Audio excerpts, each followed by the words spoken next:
Hi, ഞാൻ ബിന്ദു. എൻ്റെ YouTube channel chilli ജാസ്മിനിലേക്ക് എല്ലാവർക്കും സ്വാഗതം. ഇന്നിപ്പോൾ ഞാൻ ഈ അടുക്കളത്തോട്ടത്തിലോട്ട് കയറി വന്നിരിക്കുന്നതെന്ന് പറയുന്നത് നമുക്ക് ഇന്നത്തെ കറി വയ്ക്കാനുള്ള ചീര വിളവെടുക്കുന്നതിനാണ്. അപ്പോൾ എല്ലാവരും എൻ്റെ കൂടെ പോരെ, നമുക്ക് ഒരുമിച്ച് ചീര പറിച്ചെടുക്കാം.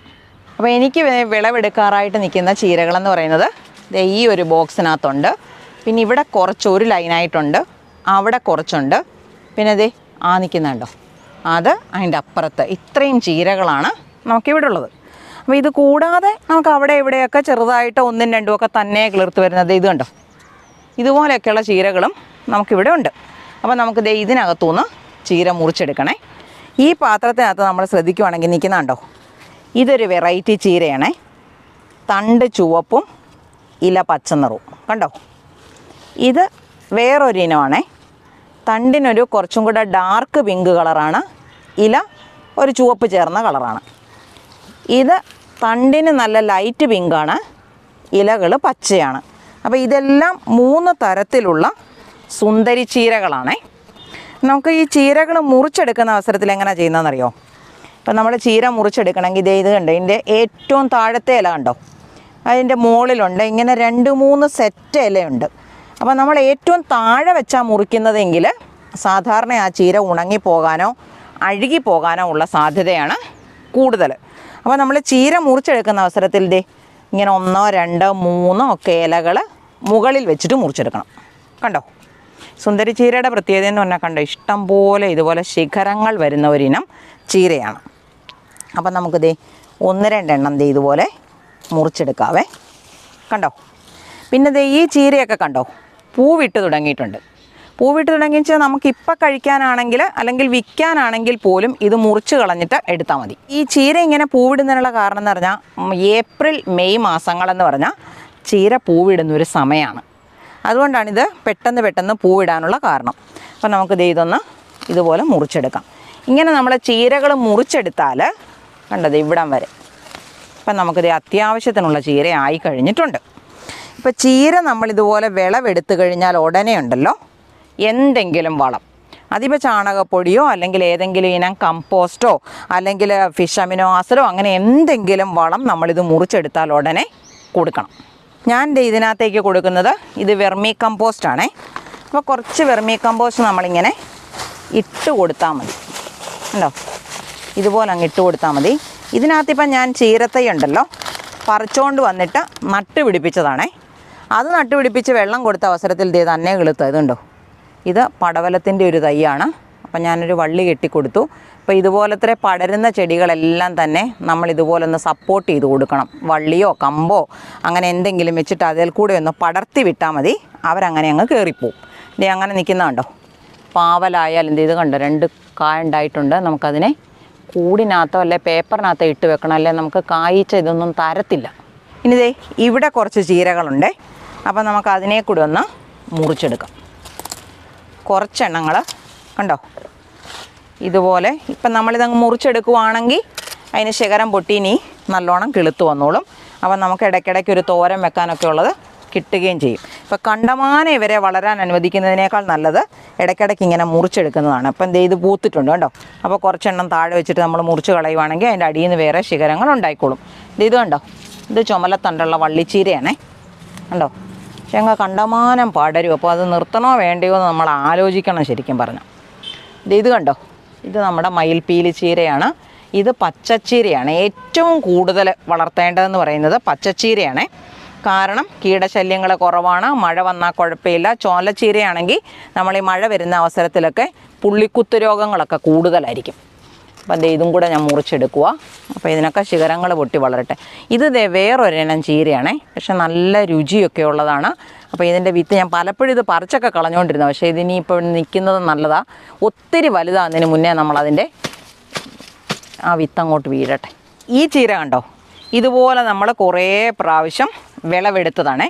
നമ്മളിങ്ങനെ തണ്ടിൻ്റെ മുകളിൽ നിന്ന് മുറിക്കുവാണെങ്കിൽ ഇത് വീണ്ടും ഇതേപോലെ കണ്ടോ ശകരം പൊട്ടി കിളുത്ത് വരും. അങ്ങനെ കുറേ പ്രാവശ്യമായി കഴിയുമ്പോഴത്തേക്കിന് അതിൻ്റെ വിളവ് കുറയും. അപ്പം ഇതിപ്പം വിളവ് കുറഞ്ഞു എന്ന് മാത്രമല്ല, ഇതിപ്പം എനിക്ക് അങ്ങോട്ടും ഇങ്ങോട്ടും നടക്കുന്നതിന് ശല്യമായിട്ടാണ് നിൽക്കുന്നത്. അപ്പം ഞാൻ ഇതങ്ങ് മുറിച്ചു മാറ്റുവാണേ. ഇങ്ങനെ നമ്മുടെ ചീരയുടെ വിളവ് കുറഞ്ഞു വരുന്ന അവസരത്തിൽ നമ്മൾ ചീരയുടെ തണ്ട് മുറിച്ചു മാറ്റണം. ഇപ്പം ഞാൻ ചെയ്യുന്നതിനാന്ന് വെച്ചാൽ ഇത് ഇവിടേക്കൊരു പൊത പോലെ ഈ പാത്രത്തിനകത്തേക്ക് ഞാൻ വെട്ടിയിട്ട് കൊടുക്കുവാണേ. അങ്ങനെ നമുക്കൊരു ചവറ് പോലെയൊക്കെ ഇതിനെ നമുക്ക് ഉപയോഗിക്കാം. വിളവെടുപ്പിൻ്റെ ഇത് കഴിയുമ്പോൾ അല്ല ഇങ്ങനെ തണ്ട് കണ്ടോ കട്ടി പിടിച്ച് മരം പോലെയായി വരിക. അപ്പോൾ ഇതുപോലെ നമ്മൾ തൈകൾ വെട്ടി മാറ്റി കഴിഞ്ഞ് കഴിഞ്ഞാൽ നമുക്ക് പുതിയ തൈകൾ വേണമല്ലോ. അങ്ങനെയുള്ള തൈകളെ നമുക്ക് നട്ടുപിടിപ്പിക്കാനായിട്ട് നമുക്ക് ഇപ്പം തൈകൾ എവിടെയെങ്കിലുമൊക്കെ കിളുത്ത് നിപ്പുണ്ടെങ്കിൽ ഞാൻ കാണിച്ചു തരാം. ഇതുപോലെയുള്ള തൈകൾ ഇതിപ്പോൾ എനിക്ക് താഴെ ചെടിച്ചോട്ടി നിന്നിരുന്നതാണ്. ആ തൈകളെ ഞാൻ പറിച്ചുകൊണ്ട് വന്നതാണ്. ഇങ്ങനെ നമുക്ക് തൈകൾ നട്ടുപിടിപ്പിച്ചിട്ട് പുതിയ ചീര വളർത്തിയെടുക്കാം. അല്ലെങ്കിൽ ഇത് ചീരയുടെ വിത്താണ്, 10 രൂപയ്ക്ക് കിട്ടുന്ന വിത്താണ്. അപ്പോൾ ഇതുപോലുള്ള വിത്തുകൾ പാകി മുളപ്പിച്ചിട്ടോ നമുക്ക് പുതിയ ചീര തൈകളെ ഉണ്ടാക്കിയെടുക്കാനായിട്ട് പറ്റും. അപ്പോൾ ഞാൻ ഈ ചീര തൈകൾ ഇപ്പോൾ ഇത് രാവിലത്തെ സമയമാണ്. ഈ ചൂട് കാലത്ത് രാവിലെ പോലെയുള്ള സമയത്ത് നമ്മൾ ചീര നട്ടു വളർത്തിയാൽ ഉച്ച വരെയുള്ള വെയിലും പിന്നെ ഉച്ച കഴിഞ്ഞുള്ള വെയിലും കൂടെ വരുമ്പോഴത്തേക്കിന് ഈ ചെടി വാടിപ്പോകാനുള്ള സാധ്യത കൂടുതലാണ്. അപ്പം ഞാൻ ഈ ചെടി ഇത് വെള്ളത്തിനകത്താണ് വെച്ചിരിക്കുന്നത്. ഈ വെള്ളത്തിൽ തന്നെ തണലുള്ള സ്ഥലത്തേക്ക് വെച്ചിട്ട് വൈകുന്നേരമേ മാറ്റി നടത്തുള്ളൂ. ഇത് ഞാൻ എടുത്തിരിക്കുന്നത് ചീര പാകാൻ വേണ്ടി കുറച്ച് ചകിരിച്ചോറാണ്. ചകിരിച്ചോറെടുത്ത് ഞാൻ നല്ലതുപോലെ നനച്ച് വെച്ചിരിക്കുവാണ്.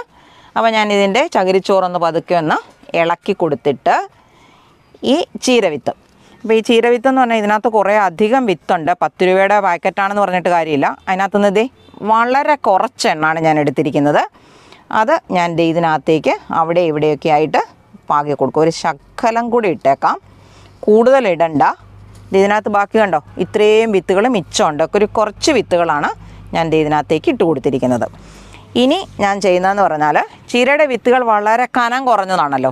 അപ്പോൾ അത് വെള്ളം തളിക്കുമ്പം തെറിച്ചു പോകാതിരിക്കാൻ കുറച്ച് ചകിരിച്ചോറ് അതിൻ്റെ മുകളിൽ കൂടി ഒന്ന് നമുക്ക് തൂളി കൊടുക്കണം. അങ്ങനെ തൂളി കൊടുത്തിട്ട് വെള്ളം തളിച്ചു കൊടുത്താൽ മതി. കണ്ടോ നമ്മൾ ആ മുകളിലേക്ക് ഇട്ട വിത്തുകൾ തന്നെ കുറച്ചൊന്ന് ഇതിനകത്തേക്ക് ഒന്ന് ഒതുങ്ങിയിരിക്കും. അങ്ങനെ നമ്മൾ ഈ തളിച്ചു കൊടുത്ത വെള്ളം കൊടുത്ത് ഒരു തണലത്തോട്ട് മാറ്റി വെച്ചാൽ ഇവർ നന്നായി കിളുത്തു തുടങ്ങും. ഒരു 3 ദിവസം ആകുമ്പോൾ മുതൽ മുളച്ചു വന്നു തുടങ്ങും. ഇത് കണ്ടോ, ഇത് നമ്മൾ 2-3 ദിവസം മുൻപ് പാകി വെച്ചതാണ്. അവിടെ ഇവിടെയൊക്കെ 1, 2, 3 ഒക്കെ മുളച്ചു തുടങ്ങിയിട്ടുണ്ട്. ചെറുതായിട്ട് മുള പൊട്ടി പൊങ്ങി വരുന്നുണ്ട്, അങ്ങനെയൊക്കെ വരുന്നുണ്ട്. അപ്പോൾ ഈ അവസരത്തിൽ നമ്മൾ ഈ നനച്ചു കൊടുക്കുന്ന വെള്ളം ധാരാളം മതി. ഇനി എങ്ങാനും ഇതിൻ്റെ മുകൾ വശം ഉണങ്ങി തുടങ്ങുവാണെങ്കിൽ നമ്മൾ വെള്ളം കൊടുക്കേണ്ടത് ചെറിയ ചീരത്തൈകൾക്ക് എപ്പോഴും വെള്ളം തളിച്ചു കൊടുക്കുക മാത്രമേ ചെയ്യാവുള്ളൂ. കൂടുതൽ വെള്ളം കൊടുത്തു കഴിഞ്ഞാൽ അത് അവിഞ്ഞു പോവും. ആ ചീരത്തൈകളെല്ലാം മുളച്ചതേ ഉള്ളൂ, അതെല്ലാം നശിച്ചു പോകും, അഴുകി പോകുന്നത് പോലെ നഷ്ടപ്പെട്ടു പോകുന്നതായിട്ട് കാണാം. അത് വെള്ളം കൂടി പോകുന്നതിൻ്റെ പ്രശ്നമാണേ.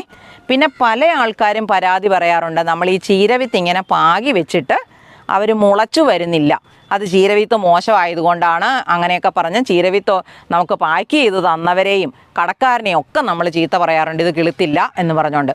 അത് ശരിക്കും പറഞ്ഞാലുള്ള കാരണം എന്ന് പറഞ്ഞാൽ ഉറുമ്പുകൾക്ക് വളരെ ഇഷ്ടപ്പെട്ട ഒന്നാണ് ചീരകളുടെ വിത്ത്. അപ്പോൾ അവരെവിടെ നിന്നെങ്കിലും വന്ന് നമ്മൾ ഉറുമ്പിനെ കാണത്തില്ല, അവർ ചീരവിത്ത് വന്ന് കൊണ്ടുപോയിക്കോളും. അപ്പോൾ അങ്ങനെ നമുക്ക് നഷ്ടപ്പെട്ടു പോകാതിരിക്കാൻ ഇത് കണ്ടോ, ഇതുപോലെ കുറച്ച് മഞ്ഞളിൻ്റെ പൊടി നമ്മൾ ഈ വിത്ത് പാകിയിട്ട് അതിൻ്റെ മുകളിൽ കൂടെ ഇട്ട് കൊടുത്താൽ മതി. ഒന്നുപോലും ഉറുമ്പ് വന്ന് കൊണ്ടുപോകത്തില്ല, എല്ലാം നമുക്ക് കിളുത്ത് കിട്ടും.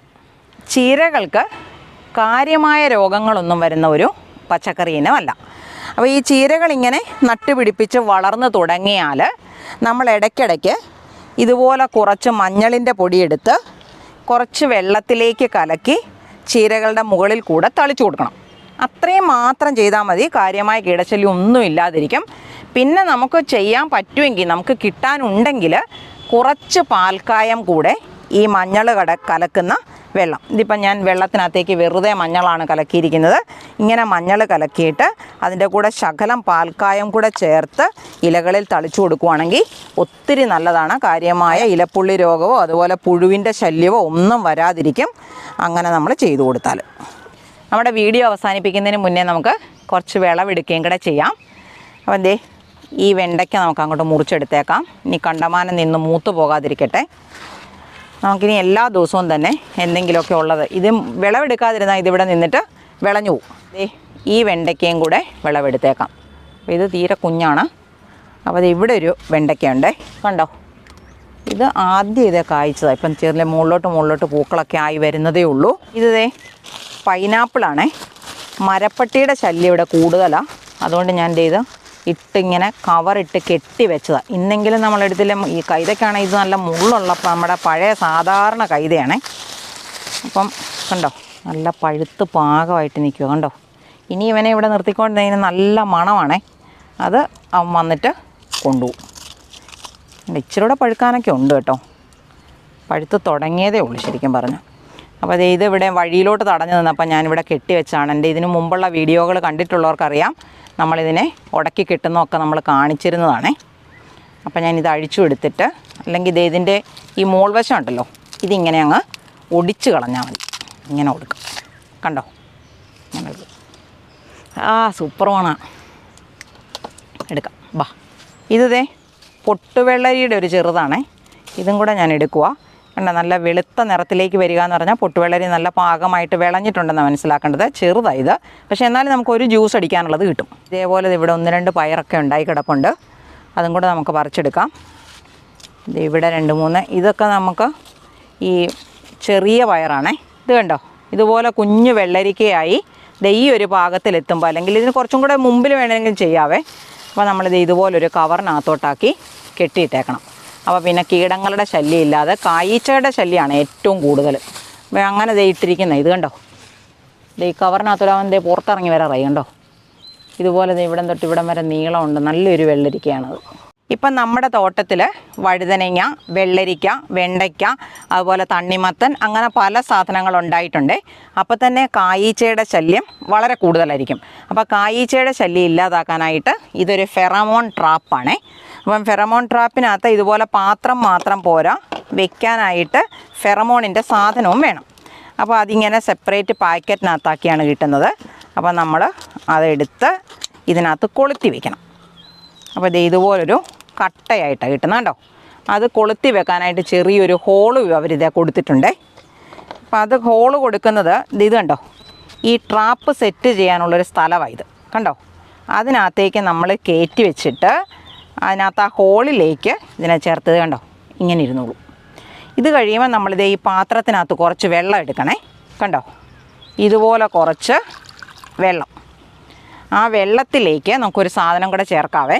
ഈ വെള്ളത്തിനകത്തോട്ട് കുറച്ച് സോപ്പ് ഒഴിക്കും. എന്തിനാണെന്നറിയോ, ഇതിനകത്ത് ഈ കീടങ്ങൾ, അതായത് പ്രധാനമായും കായീച്ചയാണ്, കായീച്ചകളാണ് ഈ ട്രാപ്പിലേക്ക് ആകർഷിക്കപ്പെടുന്നത്. അപ്പോൾ ഈ ട്രാപ്പിലേക്ക് വന്ന് വീഴുന്ന കായീച്ചകൾ ഈ സോപ്പ് ചേർന്ന വെള്ളമാണെങ്കിൽ അതിനകത്ത് അവരുടെ ചിറക് മുങ്ങിക്കഴിയുമ്പം പൊങ്ങി പറന്നു പോകാനായിട്ട് പറ്റത്തില്ല. അപ്പോൾ ഇതിനകത്ത് തന്നെ കിടന്നോളും. അപ്പോൾ ഇനി നമുക്കിതൊന്ന് ലോക്കാക്കാവേ. അല്ല, ഇത് നമുക്ക് തൂക്കിയിട്ടിട്ട് ലോക്കാക്കാം, അതാണ് എളുപ്പം. അപ്പോൾ ഞാൻ എൻ്റെ ഈ ഭാഗത്തായിട്ട് ഇതിനെ കെട്ടിയിടുവാണേ. കാരണം ഇവിടെ ഇപ്പം നമുക്ക് പലതരത്തിലുള്ള പീച്ചിങ്ങയും അങ്ങനെ പല സാധനങ്ങളുണ്ട്, പടവലങ്ങയൊക്കെ ഉണ്ട്. അപ്പോൾ അത് നമുക്ക് ഈ കായീച്ചയുടെ ശല്യം എപ്പോഴും ഈ വഴുതനങ്ങയിലും എല്ലാ സാധനത്തിലും, ഞാൻ ഇതുപോലെ ഇവിടെ തോട്ടത്തിൽ കൂടെ വൈകുന്നേരം കയറി വന്നപ്പം പാവയ്ക്കയെ പിടിച്ചിരിക്കുക. പാവയ്ക്കയെന്ന് പറഞ്ഞാൽ കഴിക്കുന്ന സാധനം, എന്നിട്ട് പോലും അതേ പറ്റി പിടിച്ചിരിക്കുക ഇതുപോലെ കായീച്ചകൾ. ഇനി ഇതിനകത്ത് കയറിക്കോളും. നമ്മൾ അടുത്ത വീഡിയോ എടുക്കുന്ന അവസരത്തിൽ ഞാൻ ഇതിനകത്തുനിന്ന് കായീച്ചകളെ കാണിച്ചു തരാം. ഇന്ന് നമ്മൾ വിളവെടുത്തതെന്ന് പറഞ്ഞത് 2-3 പീച്ചിലിൻ്റെ കിട്ടി. പിന്നെ നമ്മൾ കുറച്ച് ആ കുറ്റിപ്പയറിൻ്റേത്, അതെല്ലാം തത്ത വന്നിട്ട് കൊത്തിപ്പറിച്ച് അതിൻ്റെ വിത്തും കൊണ്ട് പോവുകയാണ്. അത് കാരണം ഞാൻ അതൊന്നും വിളവെടുത്തിട്ടില്ല. ഒരു പൈനാപ്പിൾ കിട്ടി, കുറച്ച് വെണ്ടയ്ക്ക കിട്ടി, ഇതുപോലൊരു പൊട്ടുവെള്ളരിയുടെ ചെറുത് കിട്ടി. പിന്നെ ഇന്ന് നമ്മൾ വന്നത് തന്നെ ശരിക്കും പറഞ്ഞാൽ ചീര പറിച്ചെടുക്കാൻ വേണ്ടിയാണ്. അപ്പം നമ്മൾ കുറച്ച് ചീരയും വിളവെടുത്തിട്ടുണ്ട്. എൻ്റെ വീഡിയോ ഇഷ്ടമാകുവാണെങ്കിൽ എനിക്കൊരു ലൈക്ക് തരാനും, സബ്സ്ക്രൈബ് ചെയ്യാത്തവരാരെങ്കിലും ഉണ്ടെങ്കിൽ സബ്സ്ക്രൈബ് ചെയ്യാനും മറന്നു പോകല്ലേ. ഇതേപോലെ ഉപകാരപ്രദമായ മറ്റൊരു വീഡിയോയുമായി നമുക്ക് അടുത്ത ദിവസം വീണ്ടും കാണാം.